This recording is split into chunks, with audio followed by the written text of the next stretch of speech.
అందరికీ ఆప్తుడు, తెలుగుదేశం పార్టీకి సీనియర్ నాయకుడు మల్లెపూడి భాస్కర్రావు గారు సంవత్సరం మరణించడం దాదాపు 2 సంవత్సరాలుగా తండ్రి మీద ప్రేమతో, నాన్నకు ప్రేమతో కుమారుడిగా రాజారావు, అదేవిధంగా మిగిలిన కుమారుల యొక్క సహాయ సహకారాలతో ఎన్నో సేవా కార్యక్రమాలు చేయటం. ఈ మంచి కార్యక్రమాల్లో గడిచిన సంవత్సరం వాటర్ ట్యాంకు ఏదైతే మంచినీళ్ళు కొనే దగ్గర శ్మశానానికి సంబంధించినటువంటి వాటర్ ట్యాంక్ని భారీ మొత్తంలో ఖర్చు పెట్టి డొనేట్ చేయడం జరిగింది. పేద కుటుంబం నుంచి, అంటే మనసుంటే డబ్బుతో పని లేదు, మనకి మనసుంటే ఏదో విధంగా వనరులు సమకూర్చి కష్టపడి సేవ చేయటం ద్వారా కుటుంబానికి గుర్తింపు తెచ్చుకోవచ్చని ఆచారాలు నిరూపించాడు. దానికి మనస్ఫూర్తిగా నా తరఫున, మా గ్రామం తరఫున కూడా ప్రత్యేక అభినందన తెలియజేస్తాం.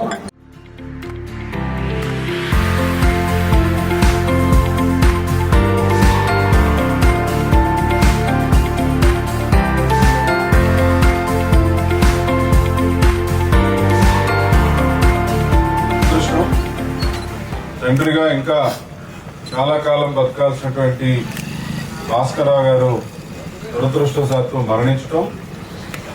భాస్కర్రావు గారు చాలా కష్టపడి ఆయనతో పాటు కుటుంబంలో ఉన్నటువంటి అందరినీ కూడా పెంచి చేశారు. కుమారుల్లో ఒకళ్ళైనటువంటి రాజారావు గారు మరి వ్యాపారం చేసుకుంటూ, చిరు వ్యాపారం చేసుకుంటూ ఇవాళ సంఘ సేవ చేయాలి, అది తండ్రి జ్ఞాపకార్థం చేయాలన్న మంచి తలంపుతో ఇవాళ ఇలాంటి సేవా కార్యక్రమాలు గడిచిన 2 సంవత్సరాలుగా చేసుకొస్తా ఉన్నాడు. గతంలో ఈ యొక్క కాలనీకి సంబంధించినటువంటి అందరికీ కూడా ఎవరైనా మరణించినా, ఇబ్బంది వచ్చినా సరే కోనేరు దగ్గర వాళ్ళు స్నానాలు చేయడానికి కూడా ఇబ్బంది పడే చోట ఓవర్ హెడ్ ట్యాంక్ కట్టించి, చిన్న ఓవర్ హెడ్ ట్యాంక్ కట్టించి దాన్ని కూడా మాతోటే ప్రారంభోత్సవం చేయించాడు. ఇవాళ 2వ వర్ధంతిని పురస్కరించుకుంది.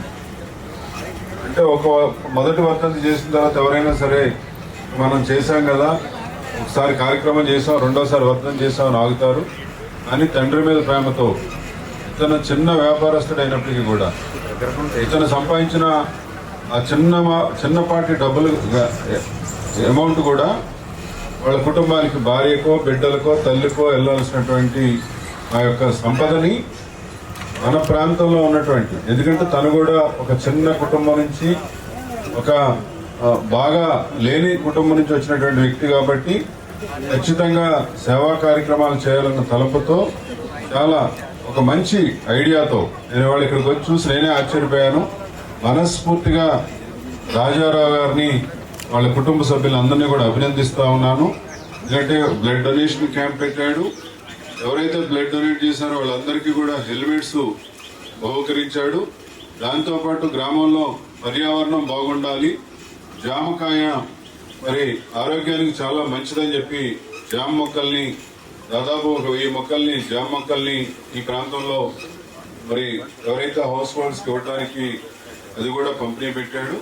దాంతోపాటు ఇవాళ దూర ప్రాంతాల్లో పిల్లలు లేకపోతే సమీప బంధువులు ఉన్నప్పుడు చాలా మంది మరణించిన సందర్భాల్లో ఫ్రీజర్ కూడా చాలా అవసరం అవుతా ఉంది. వాళ్ళ 1 రోజు 2 రోజులు కూడా డెడ్ బాడీలు ఉంచాల్సిన పరిస్థితి వచ్చినప్పుడు చాలా వ్యయంతో ఇవాళ ఫ్రీజర్ని కూడా వాళ్ళ తండ్రి జ్ఞాపకార్థం ఈ ఫ్రీజర్ని కూడా ఇతను ఏర్పాటు చేసి ఈ ప్రాంతానికి సేవ చేస్తున్నందుకు, నేను మామూలుగా అయితే అట్నుంచి అటు వెళ్ళిపోదాం అనుకున్నా, నేనే వచ్చి ఇంత మంచి కార్యక్రమం చేసేటటువంటి యువకుడిని ప్రోత్సహించాలి.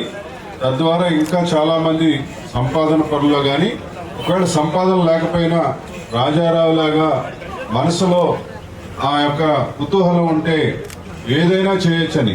ఎందుకంటే నేను ఇక్కడికి వచ్చి చూసి ఆశ్చర్యపోయా. ఇవాళ అతను పెట్టే ఖర్చు అయితే పెద్ద ఇండస్ట్రియలిస్టు, సంవత్సరానికి 1 కోటి రూపాయలు పైన ఆదాయం వచ్చేవాళ్ళు చేసే కార్యక్రమాన్ని దొమ్మగా చేశాడు. నేను కూడా రాజారావుని మనస్ఫూర్తిగా అభినందించాలని ఇక్కడికి వచ్చాను.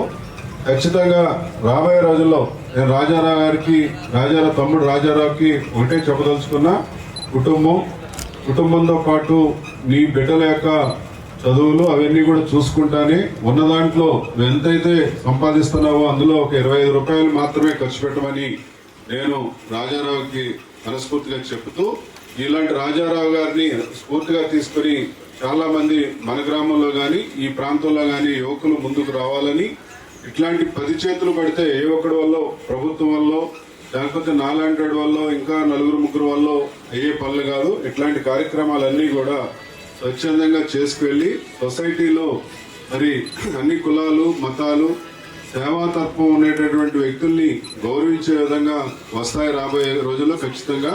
కాబట్టి ఇట్లాంటి కార్యక్రమాన్ని ఇంకా భగవంతుడు రాజారావుకి శక్తినిచ్చి, సంపదనిచ్చి, మనోధైర్యాన్ని ఇచ్చి, ఆరోగ్యాన్ని ఇచ్చి ఇట్లాంటి కార్యక్రమాలను ముందుకు తీసుకెళ్లే విధంగా ఆ ప్రభు అయిన యేసుక్రీస్తు గారి కృప వీళ్ళ కుటుంబం మీద ఉండాలని మనస్ఫూర్తిగా కోరుకుంటూ, వీళ్ళ తల్లి గారు కానీ మిగిలిన కుటుంబ సభ్యులందరూ కూడా సంపూర్ణ ఆరోగ్యంతో ఐశ్వర్యంతో ఆ భగవంతుని దైవాలు ముందుకెళ్తారని మనస్ఫూర్తిగా ఆశిస్తూ, మరొకసారి నా తరపున, మా గ్రామం తరపున, తెలుగుదేశం పార్టీ, జనసేన మిత్రపక్షాల తరపున కూడా మనస్ఫూర్తిగా రాజారావు గారిని వాళ్ళ కుటుంబాన్ని అభినందిస్తూ మీ అందరి దగ్గర సెలవు తీసుకుంటాను. పల్లిపూడి రాజారావు గారి నాన్నగారు భాస్కర్ రావు గారి 2వ వర్ధంతి చాలా ఘనంగా నిర్వహించడమే కాకుండా బంధుమిత్రుల్ని,